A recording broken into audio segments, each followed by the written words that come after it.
Meus irmãos e minhas irmãs em Cristo, uma boa noite a todos. É uma alegria retornarmos a Cataguases.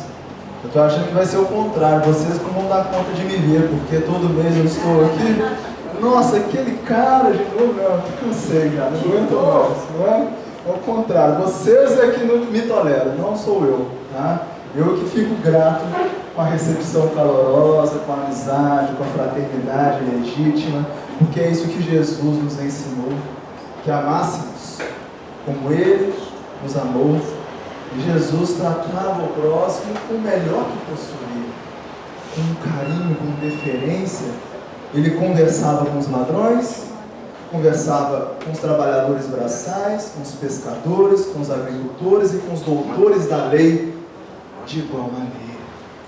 E é isso que nós temos que nos propor enquanto espíritas, enquanto cristãos, que buscam no cristianismo primitivo a essência do amor, a essência da relação interpessoal, de fazer ao próximo o que eu gostaria que o outro fizesse por mim, se eu me encontrasse naquela circunstância, momentaneamente, talvez mais difícil que a minha. Então eu agradeço muito a acolhida dos nossos irmãos, das nossas irmãs do movimento espírita, nos dois planos da vida, porque sentimos-nos muito bem acolhidos pelos encarnados, mas também pelos nossos irmãos desencarnados, que cuidam dessa psicosfera, que nem todos nós ainda temos capacidade de perceber. E não é por ser mais ou menos médico, por não termos coração ainda de sentir.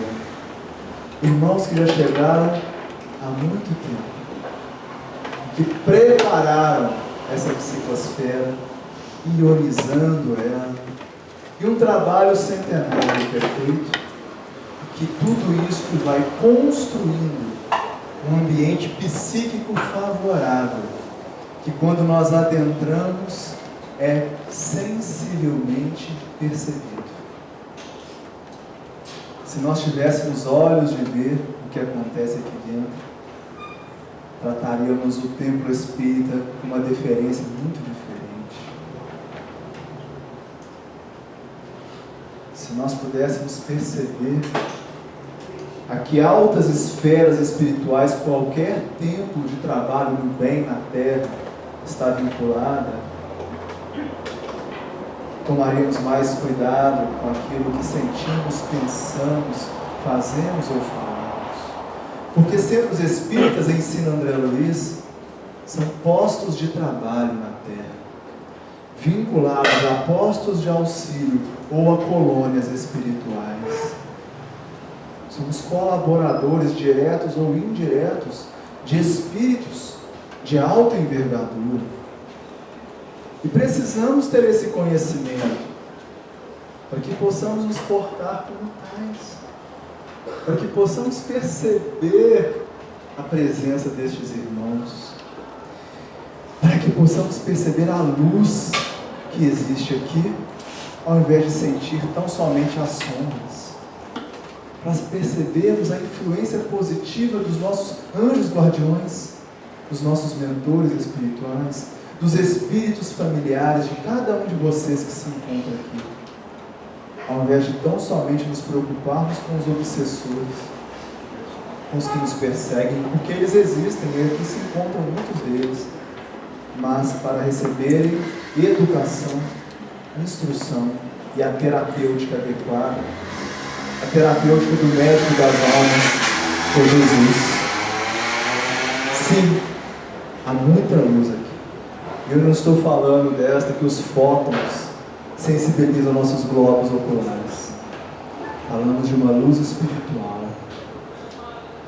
E se nossos olhos forem luz, a ponto de enxergar o lado positivo nas pessoas e nas circunstâncias, todo o nosso corpo será luz em Senhor Jesus. Mas se nossos olhos forem trevas, também nosso corpo será treva. O que vemos no outro? O que vemos nas circunstâncias? Podemos ver os dois lados, luz ou sombra. A boa notícia é, nós podemos escolher. Escolhemos a luz, porque vale mais a pena. Enquanto as sombras, nos ocupemos com as nossas, porque elas são tantas. Reconhece-se o verdadeiro espírita pela sua transformação moral, pela vontade empreendida em domar suas más inclinações. Por que estou falando sobre essas questões? Porque somos administradores, todos nós. Temos muito menos do que achamos que possuímos. Porque, em verdade, grande parte daquilo que achamos que possuímos é de Deus. Causa primária de todas as coisas. Que nos confia como depositários, usufrutuários, muitas coisas, praticamente tudo. É sobre isso que nós vamos conversar um pouco hoje, para colocarmos na condição daquele personagem da parábola em que Jesus ensina sobre a fidelidade para com aquilo que Deus nos confia. Quando Jesus quer ensinar aos apóstolos que nós recebemos tudo do Pai, mas que necessitaremos prestar contas daquilo que o Pai nos confia. Isso não é uma opção, é obrigatório. Melhorou aí, né, pessoal? Se ficar muito alto, só falar que eu falo um pouquinho mais distante aqui. É obrigatório. Porque se o plantio e a semeadura nos convém optar pelo livre-arbítrio, a colheita é obrigatória. E mesmo quem nada semeia, algo vai colher. Porque a inanição, a omissão, é contrária à lei divina. É o que está na questão 642 do Livro dos Espíritos, quando o professor Hipólito Leon Denisard Rivaio, o nosso Allan Kardec, pergunta sobre o que devemos fazer para agradar a Deus, se basta não fazer o mal. Uma atitude omissiva. A resposta dos Espíritos é positiva, direta. Não basta não fazer o mal. Mas é necessário, sobretudo, fazer o bem no limite de nossas forças. E Emmanuel, quando estuda no livro Religião dos Espíritos, esta questão vai dizer que para não fazer o mal, basta muitas das vezes a preguiça.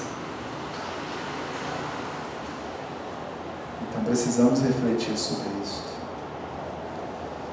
Recebemos dádivas de Deus, enquanto usufrutuários que somos, e vamos prestar contas.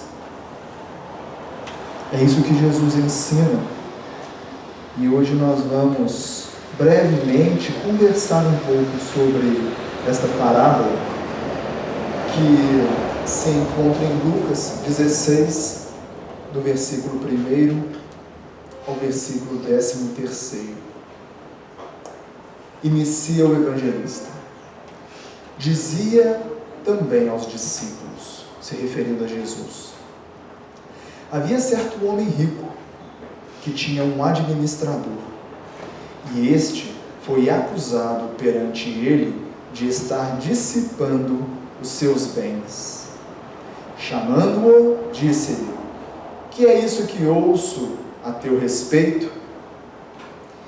E aqui evocamos a figura que nós não tivemos a oportunidade nesta encarnação de conhecer, mas que reverenciamos muito pelo trabalho que fez, o senhor Honório Onofre de Abreu, talvez o maior estudioso do Evangelho.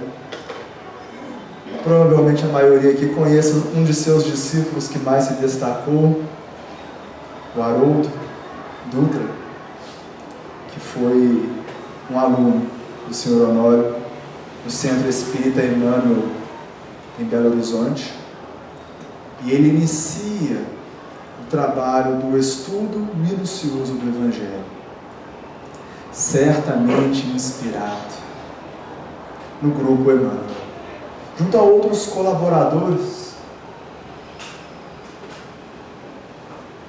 E o nosso irmão, certa feita, diz o seguinte, que é necessário observar quem são os personagens a que Jesus se refere, qual o contexto histórico a que Jesus estava se referindo, para que nós retiremos o espírito da letra, para contextualizar a boa nova, porque senão a letra será morta. Então vejamos, Jesus aqui traz dois personagens, o homem rico e o administrador. Na introdução da nossa fala já trouxemos um famoso spoiler, né? Mas se tivéssemos aqui que sugerir, quem vocês acham que é o homem rico? A que persona ou personagem Jesus se refere quando cita o homem rico? Quem que é a pessoa mais rica que você acha que existe no mundo? É Deus, né? Tem alguém mais rico que Deus, gente? Seria a causa primária. A questão não é o que é dele, é o que não é. Porque ensinam os Espíritos que Deus cria a matéria e os Espíritos. E o fluido cósmico universal serve de ligação entre essas duas criações divinas. E o que não, Deus não cria?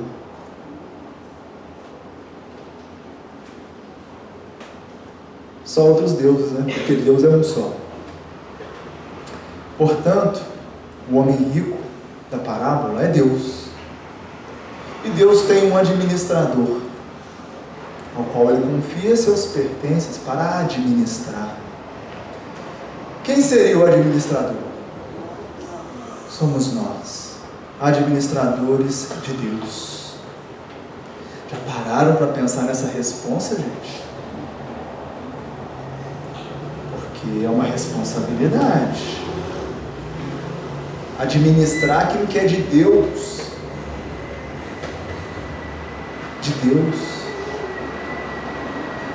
E a parábola diz o seguinte, que o senhor rico chamou o administrador. Vou repetir literalmente para que nós possamos refletir juntos. O administrador foi acusado perante o homem rico de estar dissipando seus bens.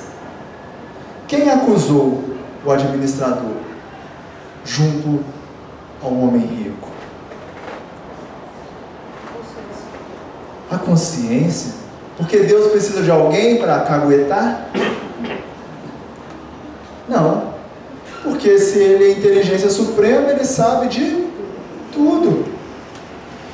E Allan Kardec traz uma hipótese baseada no ensinamento dos Espíritos que é muito interessante, que está na Gênese, quando ele estuda os fluidos.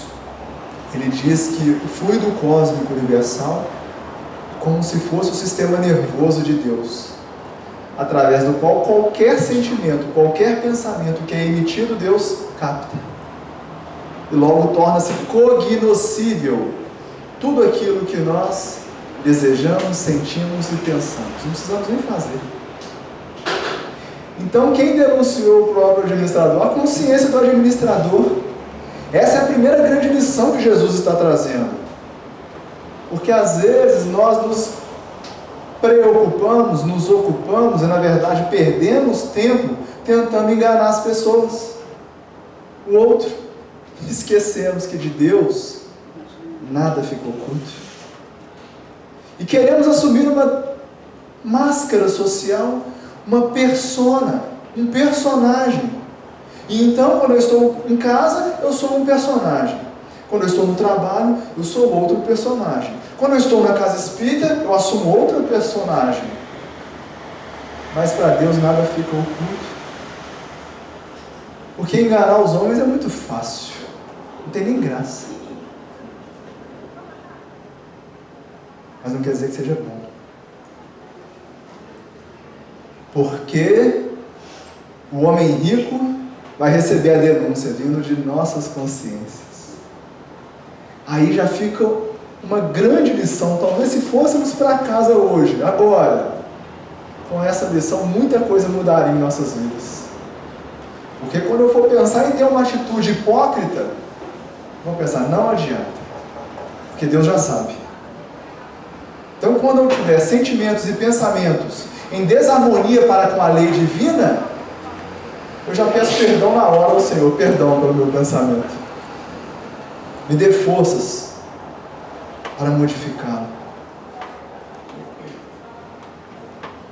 E esse é o bom combate, o único que vale a pena, que é contra nossas más inclinações.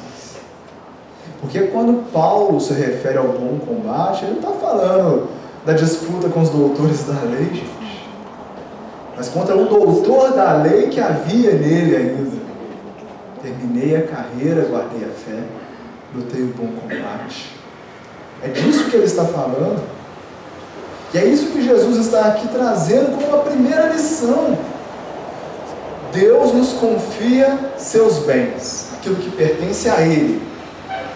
E tudo aquilo que nós fizermos ou não, automaticamente o Senhor já sabe aquilo que o administrador fez. Então que já fiquemos aqui com uma reflexão importante para as nossas vidas.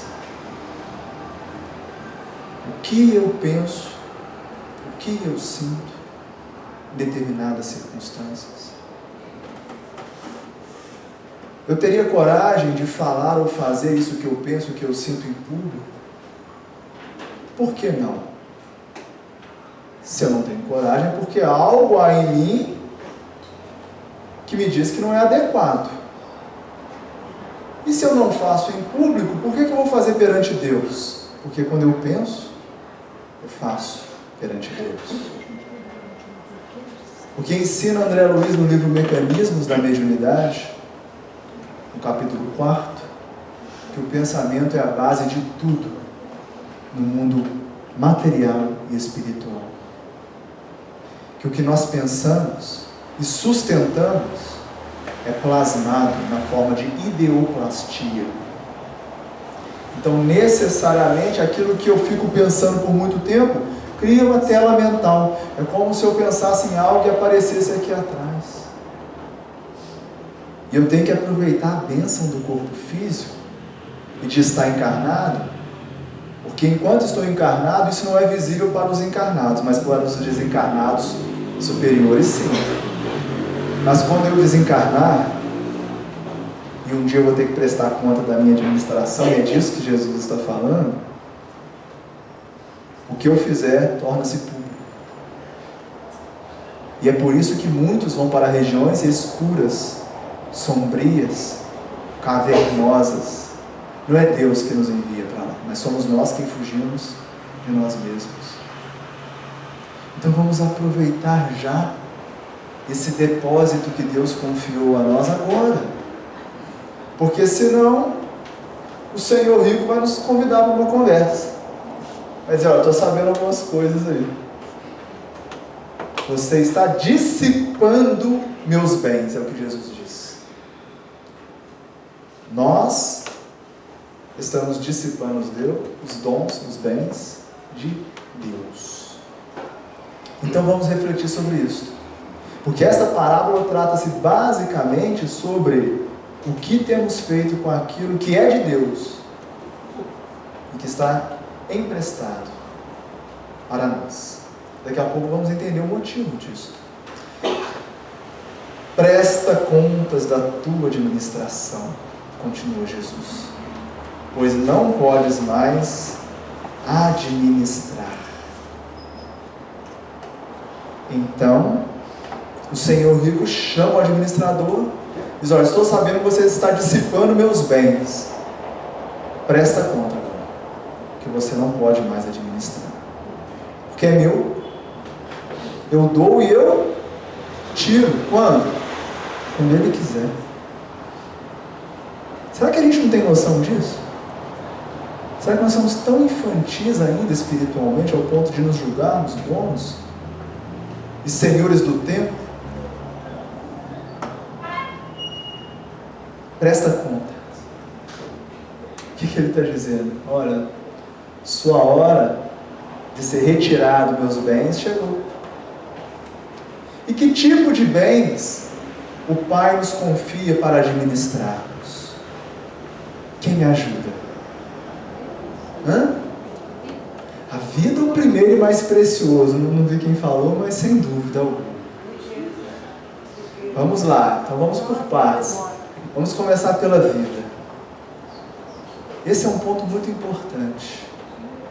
Se nós estamos vivos, é graças a Deus, gente. Olha, eu tenho que ser muito grato a esse Pai. Porque sem Ele eu não existiria. Simples assim. Eu tenho que parar para pensar que eu sou filho de Deus. Portanto, a minha origem é divina. Vós sois deuses. Há luz em todos nós. Luz divina. E se eu sou, meu irmão, minha irmã, também é. E quando olhamos para um irmão, enxergamos um ser divino?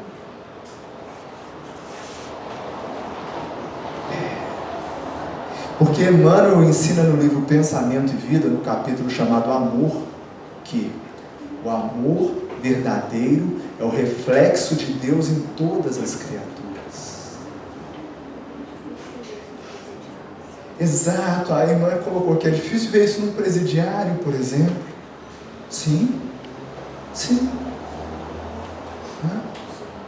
No inimigo, e é por isso que Jesus recomendou: orai pelos vossos inimigos.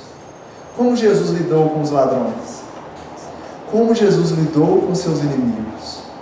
E aí nós enchemos a boca para dizer a questão 625. Qual modelo Deus outorgou à humanidade para servir de guia? Jesus, como exemplo de perfeição.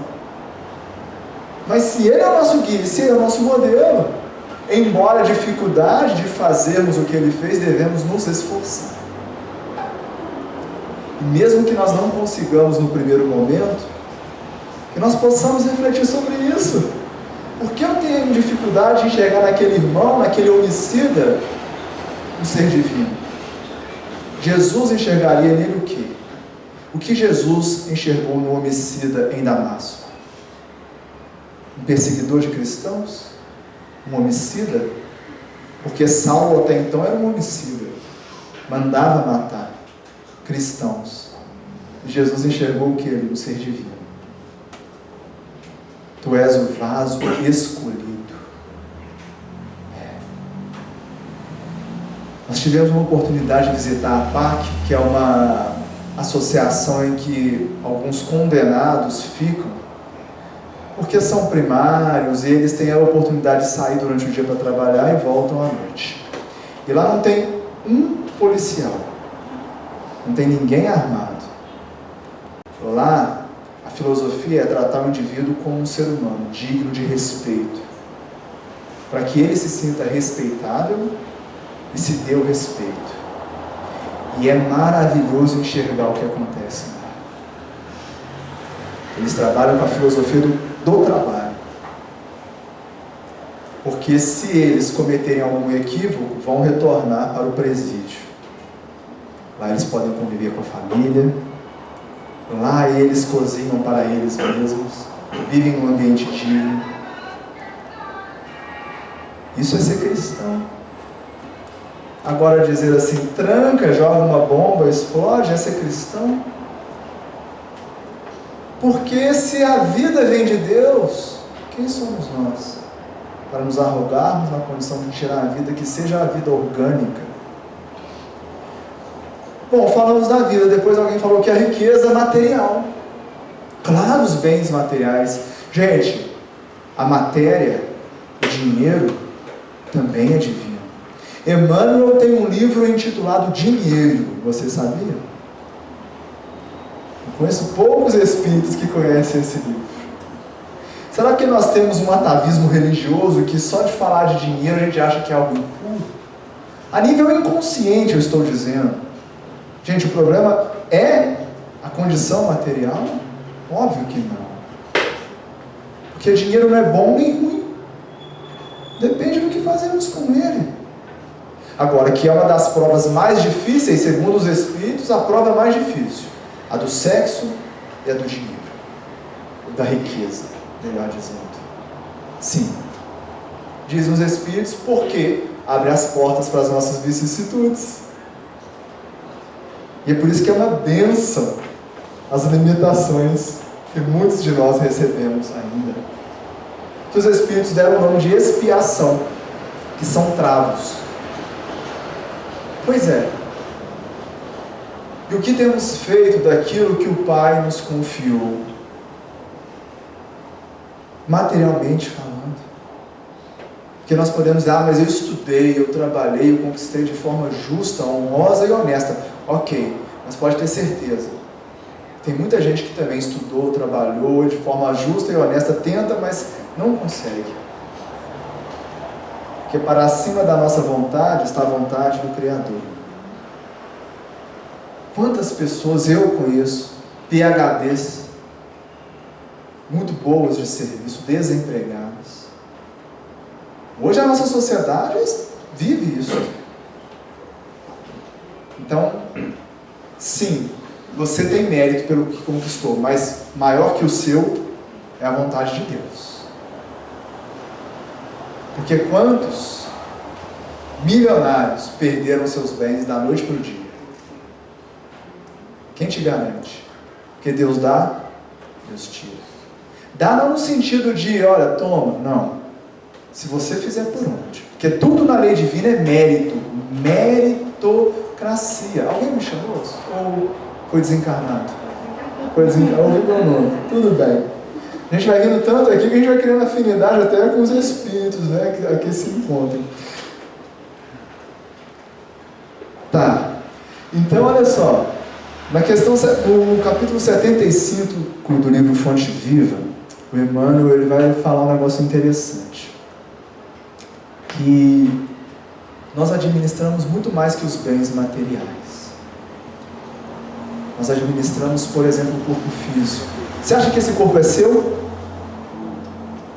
O que é seu? Vontade. O que é nosso, gente? Aí já é o contrário, é mais fácil falar o que não é nosso do que o que é nosso. Coisas que adquirimos, sim, moralmente. Capítulo 16, não se pode servir a Deus e a Mamon, no Evangelho segundo o Espiritismo. Item 9. É uma psicografia do Espírito Pascoal, o grande filósofo e cientista Pascoal, intitulada A Verdadeira Posse. E ele vai dizer o que é nosso de verdade. E vai dizer Pascoal: nada que é de uso do corpo. Já começa assim. Tudo que é de uso da alma. Por quê? Porque o que é de uso do corpo, nós não podemos levar para o mundo espiritual. Se a gente não pode carregar com a gente para onde a gente quiser, e se podemos perder, não é nosso. Está sob nossa posse. São coisas diferentes. Porque o que é nosso, ninguém tira. Nem Deus, não, porque senão seria contradição. Se a lei dele diz o seguinte: se você fizer por merecer é seu, depois que é seu, ele não vai contradizer a lei dele. Você adquiriu aquilo, as qualidades morais, por exemplo. E aí Pascoal vai dizer isso. A verdadeira propriedade é o conhecimento adquirido e as qualidades morais. Porque isso ninguém nos tira. Agora o corpo você leva para o mundo espiritual? É só ir no cemitério aqui, gente. Tem cemitério aqui em Cataguases, com certeza, né? Vocês querem ver o que é o corpo físico? Vai lá. Ou vai ali na Unipac em Leopoldina, onde eu aprendi a valorizar o corpo humano, no laboratório de anatomia, e ver que aquilo ali é uma massa inerte, sem vida, quando o espírito não anima. Não somos nós e nem é nosso. Eu não sou isso aqui, gente. Nem vocês são o que aparentam ser. Somos espíritos. Estamos encarnados vestindo este bendito veículo evolutivo. Mas isso é de Deus. É de Deus. E nós vamos ter que prestar conta desse corpinho. E como é que nós estamos cuidando desse corpinho? Isso significa idolatrar o corpo? De jeito nenhum. E nossa formação acadêmica é na educação física, sou educador físico, e lidei com muitas pessoas que cultuavam o corpo. Hoje, optei em trabalhar com pessoas que buscam saúde. Busco ajudar as pessoas a administrar esse bem divino. A maioria idosos, cardiopatas, pacientes difíceis e os próprios médicos. Interessante, né? Os médicos vivem doentes. Tem gente que adoece médico. Impressionante. Psíquica e fisiologicamente. Porque é uma prova muito difícil. É bom só para quem olha de fora. E aí nós procuramos ajudar as pessoas nesse aspecto, a valorizar o corpo físico. Nem idolatrar, mas nem rejeitar. Cuidar de vosso corpo e de vosso espírito. É o que está lá no Evangelho segundo o Espiritismo. Como estamos cuidando do nosso corpo? Porque nós vamos prestar conta disso. E aí Emmanuel, no capítulo 75 do Fonte Vida, traz outro contexto: família. Família é sua? Deus é quem permite que aqueles seres reencarnem através de suas leis.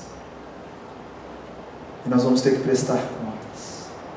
Tem um caso muito interessante dentro de alguns atendimentos que nós fizemos, e amanhã nós vamos falar sobre esse trabalho que nós fazemos, de uma jovem que se sentia totalmente assim, fora do rebanho familiar. Ela não se sentia parte da família. Os pais tinham muita dificuldade com ela, e ela com os pais e com os irmãos. A ovelha negra, já dizia a Rita Lee, né? Ela se sentia ovelha negra. E não queria conviver com a família.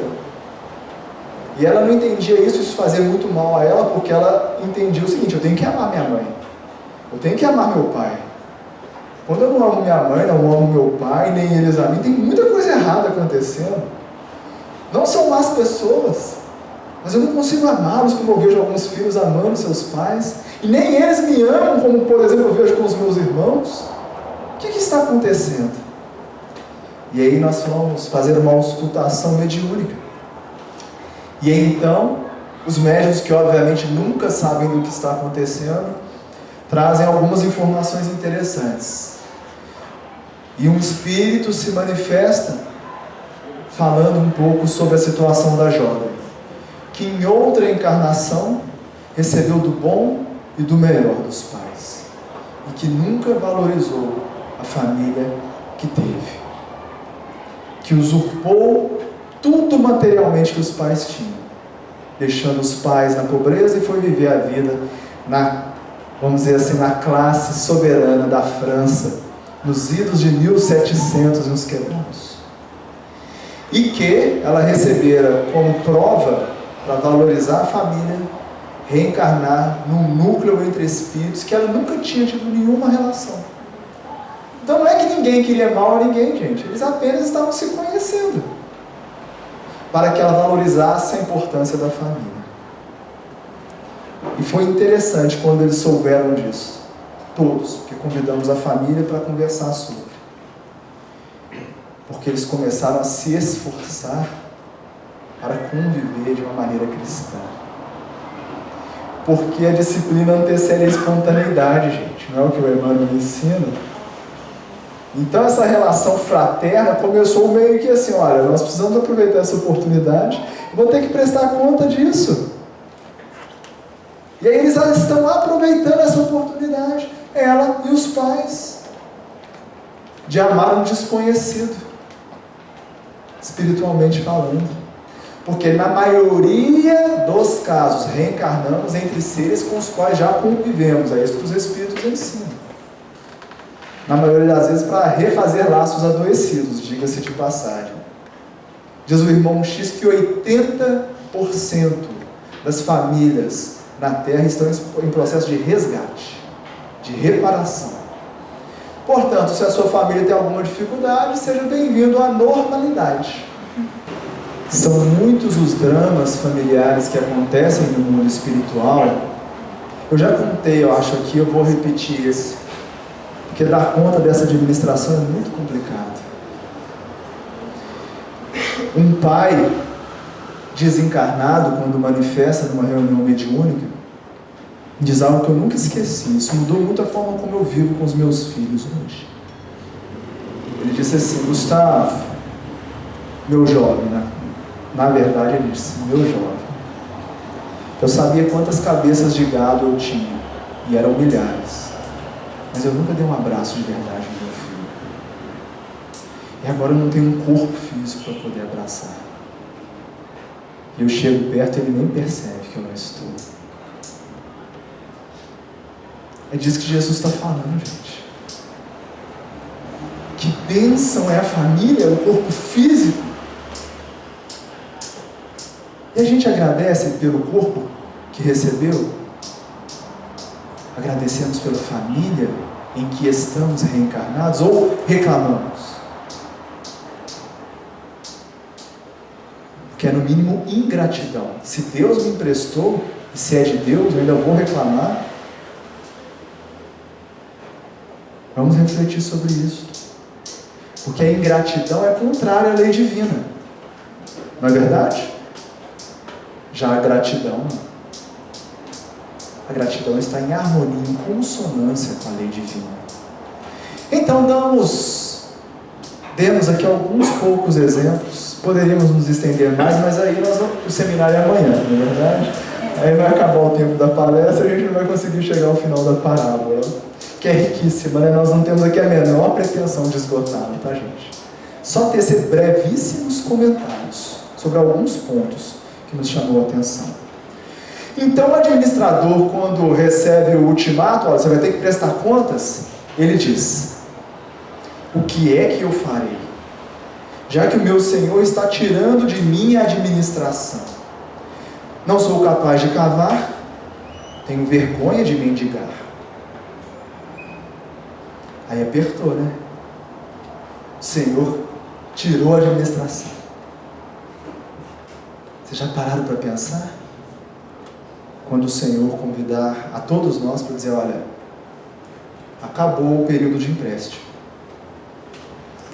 agora eu vou destituí-los, vocês vão voltar para casa. E aí o administrador ficou preocupado, porque ele disse assim: cavar, não sei, não sabe trabalhar. Porque é digno de compaixão o indivíduo que desencarna sem adquirir o hábito do trabalho, do serviço. Porque no mundo espiritual os ociosos sofrem, porque vão para regiões onde há ócio. Emmanuel vai dizer no capítulo 7 do livro Pensamento e Vida, que nas altas esferas do mundo espiritual o trabalho é disputado. Cavar, não sei. Então aprendamos. Porque não saber fazer algo não é nenhum problema, gente. Estamos aqui exatamente para aprender. A questão é o quanto eu me esforço para aprender alguma atividade no bem, porque os espíritos definem trabalho como qualquer ocupação útil do tempo.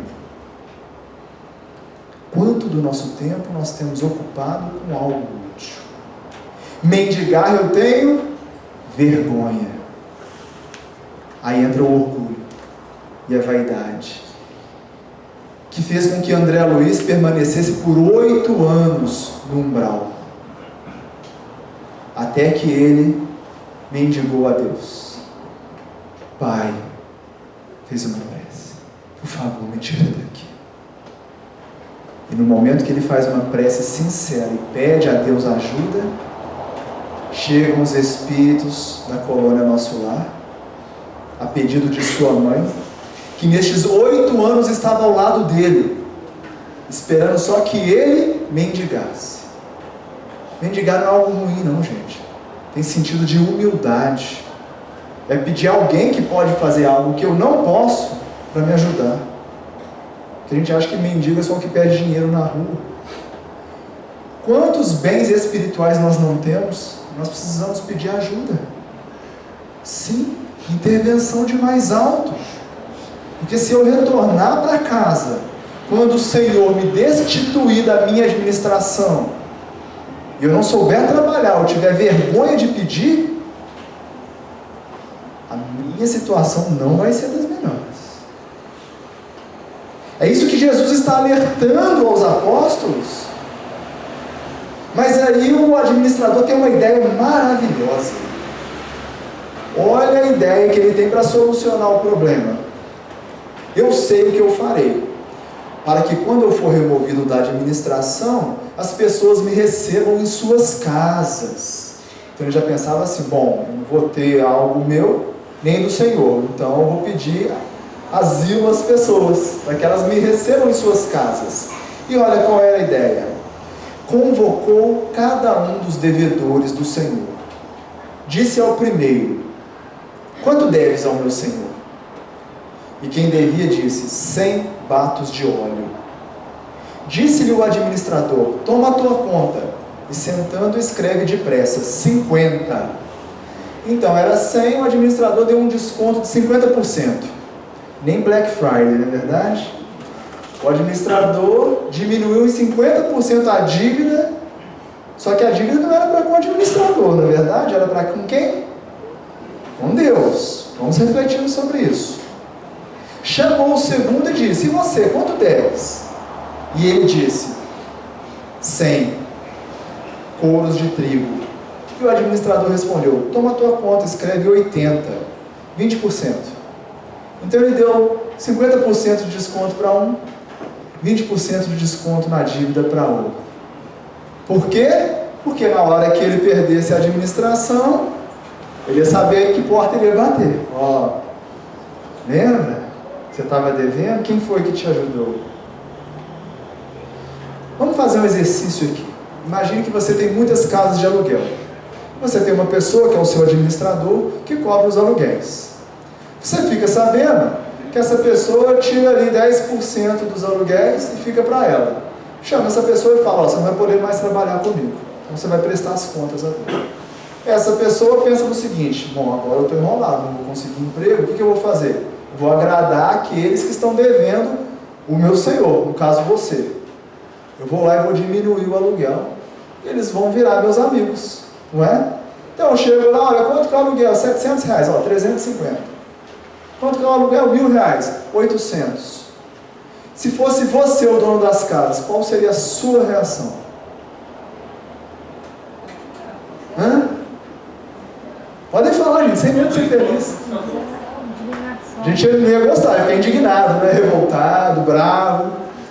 Oh, mas que cara de pau esse sujeito? Cara de pau, usa o que é meu para aliviar a barra dele. Jesus conta sobre a reação do homem rico. Vamos ver qual foi a reação do homem rico? E o Senhor elogiou o administrador da injustiça. Quando eu li isso, gente, eu confesso que eu quase fechei, falei, não dá para mim, isso não é para mim, não entendi nada. E o Senhor elogiou o administrador, porque ele agiu prudentemente. Vou repetir.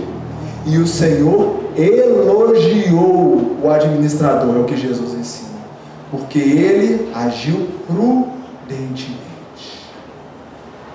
Aí nós temos que entender o seguinte: embora nós ainda estejamos aprendendo a amar, Deus é o amor absoluto. E Deus não está preocupado com os bens dele estar sendo dissipado, porque é infinito, não acaba nunca. Eu vim para que tenham vida e vida em abundância. Ele não está preocupado com isso. A preocupação de Deus junto ao seu administrador era: ele está prejudicando os outros e não a Deus, porque ninguém prejudica a Deus, gente. Sério, vocês acham que vocês deixam Deus infeliz, triste, chateado? Que prepotência. Nós podemos deixá-lo feliz. Agora, chateado, triste, que prepotência nossa. Então aqui o Senhor disse: até que enfim você teve uma atitude prudente. Por que isso? Porque ele aliviou o fardo daqueles que estavam em débito com Deus. Agora nós começamos a entender o ensinamento do Evangelho, tirando o espírito da letra. Então aqui Jesus começa a demonstrar o seguinte: usa tudo que Deus te emprestou, não é para Deus, é para o seu irmão que deve a Deus, como você deve a Deus. Porque quem aqui não está em débito com a lei divina ainda? Levanta a mão, por favor, eu vou amarrar as duas para vocês. Então o que é que agrada a Deus? É quando eu uso aquilo que Deus me confiou para aliviar a dor alheia. Porque quem é pai e mãe de família que sabe como é difícil ter uma família para sustentar e está devendo. E se chegar alguém lá e falar: não, você não está devendo mais, que peso que tira. Olha só, gente, a gente começa a ter uma noção do que é o amor verdadeiro.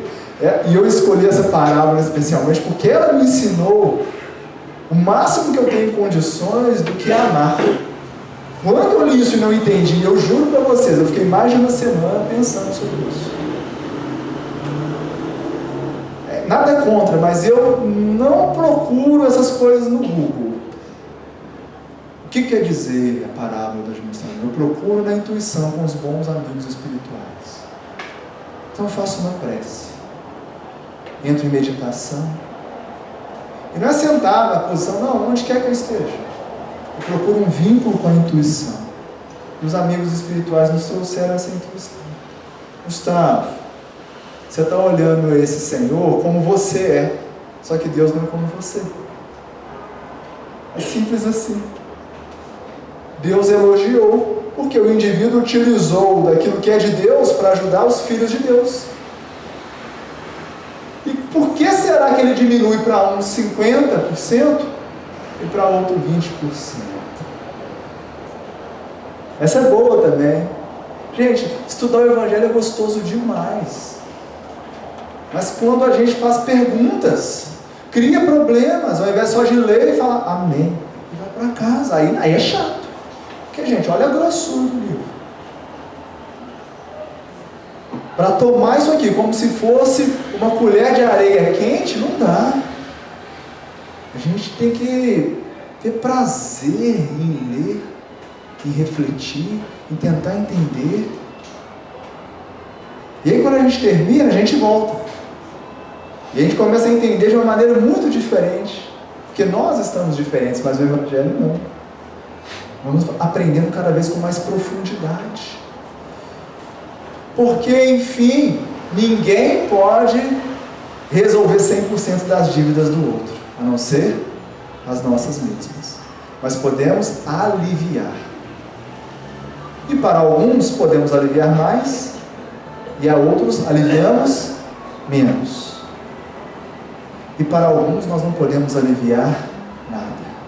Eu vejo muito isso nos trabalhos de desobsessão que nós fazemos. Porque o grande equívoco é a pessoa achar que a reunião de desobsessão que vai resolver o problema dela. Ora, quem criou o problema? A dívida de quem?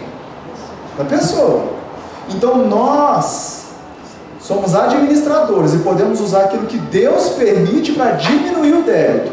Uns nós vamos conseguir ajudar a diminuir mais o débito, outros menos.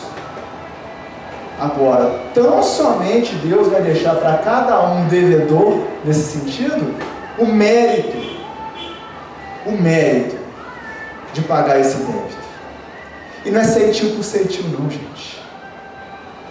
Ensina os Espíritos, no capítulo 5 do livro Evangelho segundo o Espiritismo, que quando nós aceitamos com resignação uma dificuldade, é como se pagássemos a 100ª parte. Porque se nós fôssemos pagar para a lei divina, ou seja, para a nossa consciência, tudo aquilo que nós já nos equivocamos, nós não iríamos evoluir. Simples assim. Porque enquanto a gente está tentando quitar um débito do passado, nós estamos criando 2, 3 outros. Mas a lei divina também implica na misericórdia divina. Então, desde que nós possamos reparar o equívoco do passado, estaremos contribuindo com a nossa parte. Então veja que interessante esse olhar de Deus. E aí eu vou fazer a mesma analogia. O que é que Deus te emprestou para você administrar? É para você somente? Não. Para você diminuir o débito do seu irmão. Aí você vai agradar a Deus. Aí Ele vai te elogiar. Porque dissipar os bens de Deus é querer usar tudo o que Ele te empresta só para você. Porque isso tem um nome: egoísmo. O maior dos vícios, não é isso que os Espíritos ensinam? O maior dos vícios, porque todos os outros decorrem deste. Então o administrador aqui, não é que ele estava fazendo caixa 2, não, gente, estava tirando o dinheiro do Senhor. Ele estava usando só para ele. Egoísmo. Evangelho segundo o Espiritismo, capítulo 11, item 11. Uma mensagem de Emmanuel, vocês sabiam? O mesmo Emmanuel, o benfeitor, que colaborou tanto com o Chico, tem uma mensagem no Evangelho segundo o Espiritismo, que trata do egoísmo. Devemos cuidar de extirpar esse mal em nós. Porque veja que, em verdade, administrar mal aquilo que Deus nos empresta é quando queremos administrar só em nosso favor. É disso que se trata a parábola. O Senhor só ficou feliz no sentido de parabenizar o administrador quando ele usa em favor de diminuir o débito, o sofrimento alheio. Porque vai fazer o próximo aquilo que gostaríamos que fizessem para nós? Essa é a máxima do cristianismo, gente. Vamos lá que está acabando, né? Continua. Eu vos digo, agora é Jesus, agora acabou a parábola. E aí Jesus conclui, porque ele sempre conclui. Eu vos digo, Jesus dizendo agora: fazei amigos para vós da mamon da injustiça, para que quando cessar, vos recebam os tabernáculos eternos. Que maravilha essa mensagem de Cristo, essa conclusão. Ele está dizendo o seguinte: façam amigos da mamon da injustiça. O que é a mamon da injustiça? Mamon vem do aramaico, e quer dizer tudo aquilo que é mensurável, qualquer riqueza mensurável. Então, nós temos que usar a riqueza material, e aqui nós citamos algumas: o corpo físico, bens materiais, família, tempo, trabalho, inteligência, para granjear amigos. Por que mamon da injustiça? Porque nós ainda não merecemos isso. Isso é empréstimo de Deus, tanto é que a gente perde. Então ainda não é nosso. Mamon da injustiça é o empréstimo. Jesus está dizendo: aproveita isso que Deus está te emprestando para granjear amigos, para que eles te recebam os tabernáculos eternos. Tabernáculo para o povo judeu, ao qual Jesus falava, era um local sagrado, onde Moisés encontrava-se com Deus. Portanto, o tabernáculo é o local mais sagrado para os judeus. O que ele está dizendo? Qual é o local mais sagrado? O coração. Para que você tenha amigos que te recebam de coração aberto, quando você não tiver mais aquilo que Deus te empresta. Isso quer dizer o seguinte: quando desencarnarmos, quem vai nos receber? Quais os corações? Quais os tabernáculos eternos vão nos dar guarida? É isso. Quando o nosso tempo de administração passar na terra, aonde habitaremos? Junto a quais corações? Vamos utilizar tudo que Deus nos emprestou para fazer amigos. que amigo para Jesus significa muito mais do que irmão. Se você se recordarem, no momento final de Jesus com os apóstolos, ele vai dizer: já não vos chamo mais irmãos ou servos, e sim amigos. Olha só, um outro nível de relação. Gente, vocês já pensaram que qualquer ação do bem que nós façamos para qualquer pessoa, essa pessoa tem um espírito protetor, um anjo guardião no mundo espiritual, e que é um amigo que você está granjeando, e que se um dia você precisar, e esse dia pode estar muito próximo, sem deixar ninguém aqui com medo. Vim aqui falar da morte da última vez, hoje eu estou voltando a tocar nesse tema, mas é por quê? Porque a vida orgânica é uma administração, é disso que Jesus está dizendo. E o tabernáculo eterno é aquilo que transcende ao que é material, porque o que é material é o quê? O que é material é o quê? Passageiro.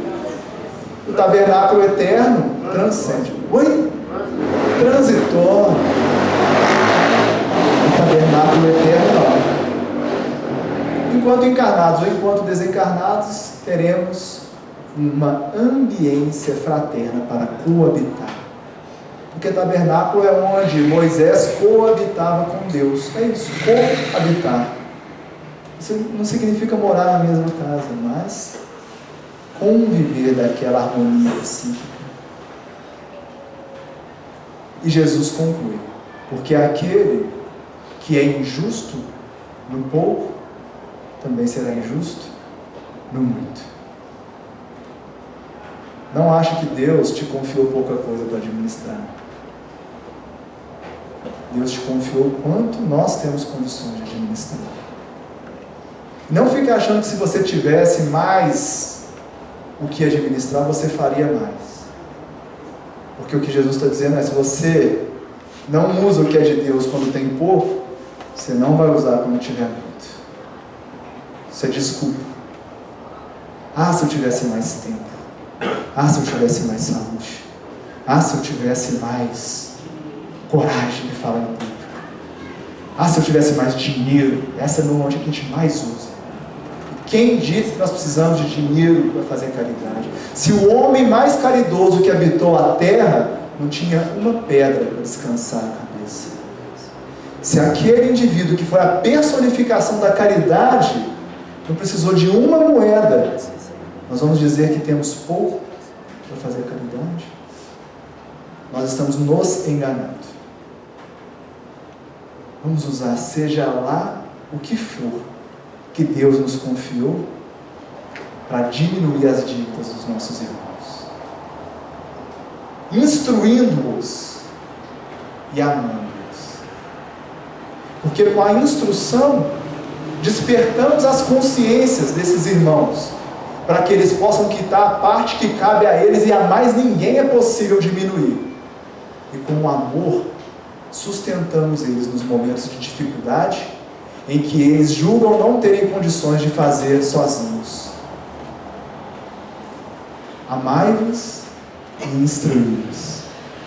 Eis a grande lição que temos no capítulo 31 do livro dos Médiuns, Dissertações Espíritas, que Allan Kardec diz que a assinatura cabe o maior cuidado, porque muitas vezes o nome desse ser foi utilizado de maneira equivocada, mas que por ser vindo de um dos médiuns que ele mais confiava, ele atestava aquela mensagem, que vinha com a assinatura de Jesus de Nazaré. Então esta é uma mensagem do Cristo. É Cristo quem diz: amai-vos, espíritas, eis que vos deixo dois novos ensinamentos: amai-vos e instruí-vos. Porque enquanto estivermos amando e instruindo, seremos administradores infiéis, ou melhor, fiéis. Perdoe-me o equívoco, vou repetir. Enquanto estivermos amando e instruindo, seremos administradores fiéis. E nós outros que temos sido muito infiéis no pouco ou no muito que nos foi confiado, que a culpa não nos toque, mas apenas o arrependimento e o desejo sincero de reparação. Porque foi isso que o administrador fez quando ele foi chamado à responsabilidade. E se aqui ferir alguma suscetibilidade, pedimos perdão. Mas às vezes é necessário que certas verdades do Evangelho sejam ditas com energia, mas com a brandura que eu tenho capaz de emitir. Se é pouca, peço perdão. Mas é tudo aquilo que já possuímos, do pouco. Mas que nós façamos a reflexão, para que ninguém saia daqui com um culpado. Eu sou administrador infiel. Se foi, ok, e daí? Importa? Não. Importa é o seguinte, e agora? O que eu posso fazer? Que dívidas eu posso diminuir dos nossos irmãos? Esse é o foco, gente. É daqui para frente. Sigamos com Jesus. Porque aquele que pega no arado e olha para trás não é digno do reino de Deus. Foi uma alegria estar com vocês. Foi uma alegria podermos estudar um pouco do Evangelho. Que a paz do Cristo envolva-nos a todos. E fica aqui o convite para que amanhã aqueles que querem estudar um pouco mais e aprofundar um pouco mais sobre a ciência espírita venham, porque nós vamos tratar um pouco daqueles que têm ainda muitos débitos, mas nós, como administradores fiéis que queremos ser, podemos ajudar com a ciência espírita. Paz e bem, uma boa noite a todos.